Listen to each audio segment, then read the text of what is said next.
अस्सलाम वालेकुम ड्रामे बाज़िन्स, कैसे हैं आप सब। वेलकम ऑन ड्रामे बाज। आज की इस वीडियो में हम ड्रामा सीरियल लापता एपिसोड 18 के बारे में बात करेंगे। तो चलिए वीडियो शुरू करते हैं। यहाँ पे फलक सो रही थी कि आज फिर उसको वही ख्वाब आया कि दनियाल उसको फांसी दे रहा है कि घबरा कर वो उठ गई कि जब भी शम्स भी आ गया और कहने लगा कि बताओ क्या चाहती हो। जिसपे फलक ने कहा कि दनियाल लंदन में है, मैं उसको छोड़ के नहीं आई तुम्हारी तरह। जिसपे शम्स ने कहा कि फिर सोच लो। फलक ने कहा कि जाओ यहाँ से, और शम्स के जाने के बाद रोने लग गई। यहाँ गेती उदास बैठी थी कि उसकी अम्मा आ गई और कहने लगी कि क्यों उदास हो। जिसपे गेती ने कहा कि पता नहीं मेरी शादी उससे होती भी है या नहीं। जिसपे अम्मा ने कहा कि ऐसा ना बोल, सब ठीक होगा। थोड़ी देर बाद गेती को शम्स की कॉल आई और शम्स कहने लगा कि आज से मैं सिर्फ तुम्हारा हूँ। जिसपे गेती स्माइल कर देती है। अगले दिन शम्स किचन में अपनी अम्मी के पास आया और कहने लगा कि अम्मी मैं सोच रहा था कि गेती को कहीं बाहर ले जाऊं, वो शादी की अपनी मर्जी से शॉपिंग कर लेगी। के पास खड़ी फलक का चेहरा गुस्से से लाल हो रहा था कि मौके का फायदा उठाते हुए शम्स कहने लगा कि अम्मी कुछ जल तो नहीं रहा। जिसपे अम्मी ने कहा कि तू ये छोड़, तू ऐसा कर फलक को भी साथ ले जा, जब से आई है घर में ही है। जिसपे शम्स ने कुछ न कहा।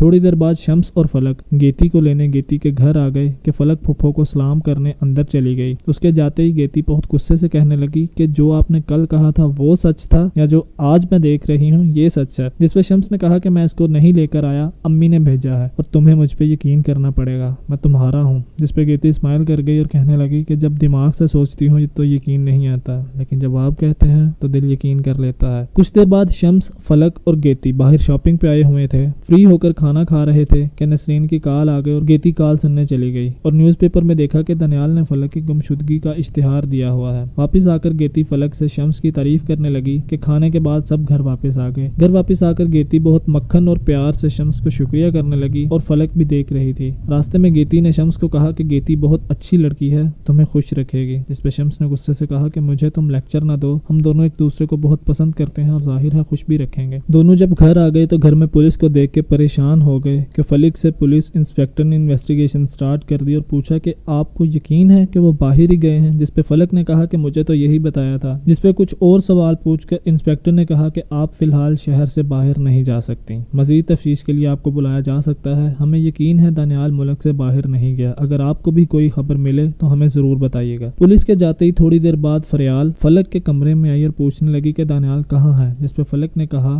कि हमारी लड़ाई हो गई थी, मेरी जिंदगी अजाब हो गई थी, इसलिए मैं यहाँ आ गई। जिसपे फरियाल ने कहा कि अब जो झूठ बोला है उसी पे कायम रहना। यहाँ नीचे सब लोग मौजूद थे। फरियाल के आते ही उसने बताया कि फलक जो कह रही है ठीक कह रही है, आप लोग फिक्र ना करें। यहाँ दनियाल के डैड ने पुलिस को कॉल करके कहा कि आप फलक को एक दिन लॉकअप करें, सब पता चल जाएगा। जिसपे इंस्पेक्टर ने कहा कि ये मामला मीडिया में चला जाएगा, मैं अगर बिना किसी सबूत के उसको लॉकअप किया तो मुझ पे बहुत प्रेशर आ जाएगा। यहाँ शम्स ने फरियाल से पूछा कि मुझे बताएं फलक ने क्या बताया, वरना मैं खुद उससे पूछ लूंगा। जिसपे फरियाल ने कहा कि तुम शायद भूल गए हो, तुम्हारी शादी फलक से नहीं गेती से हो रही है। रात को फलक के अब्बा उससे पूछ रहे थे कि बेटा तुम घबराओ मत, मैं तुम्हारे साथ हूँ। मैं जब भी तुमसे बात करता हूँ तुम्हारी आवाज में बहुत उदासी थी कि जब भी फरियाल आ गई और फलक चली गई। बाद में फरियाल ने फलक को समझाया कि अभी किसी को कुछ मत बताना, अब्बा की तबीयत आ गई बहुत खराब है। जिसपे फलक ने कहा कि मैं कुछ नहीं बताऊंगी किसी को। शम्स को गेती की कॉल आई और कहने लगी कि मुझे पहले ही पता था कि ये सब कोई फ्रॉड ही है। जिसपे शम्स को गुस्सा आ गया और कहने लगा कि तुम कह रही हो कि फलक झूठ बोल रही है, तुमसे बात करना ही फजूल है। यहाँ रात को फलक सो रही थी कि उसको फिर वही ख्वाब आ गया जिसमें दनियाल उसको मारने की कोशिश करता है कि जिसपे फलक घबरा कर उठ जाती है और अपने अब्बा के लिए एक लेटर लिखती है जिसमें लिखती है कि मैंने आप सबसे छुपाया, मुझे माफ कर दें, और अपनी पैकिंग करने लग जाती है। अपना सामान लेके जाते हुए घर की दहलीज पे उसके पाँव रुक जाते हैं और कुछ देर सोचने के बाद वो वापस अंदर चली जाती है। अगले दिन घर में शम्स की मेहंदी की तैयारी हो रही थी और शम्स ऊपर फलक से बात करने आया हुआ था कि जब भी शम्स के अब्बा आ गए और कहने लगे कि कहाँ थे तुम, आओ ये कपड़े देकर आओ। फलक शम्स को बाहर देखते ही अपने कमरे का दरवाजा बंद कर देती है और इसी सीन पे ड्रामे का एंड हो गया। जी तो ड्रामे बाज़िन्स कैसी लगी आपको वीडियो, हमें कमेंट्स में जरूर बताइएगा। नेक्स्ट वीडियो देखने के लिए चैनल को सब्सक्राइब करके बेल आइकन को प्रेस कर दें। वीडियो को लाइक और शेयर जरूर कीजिएगा। मिलते हैं नेक्स्ट वीडियो में। अल्लाह हाफिज।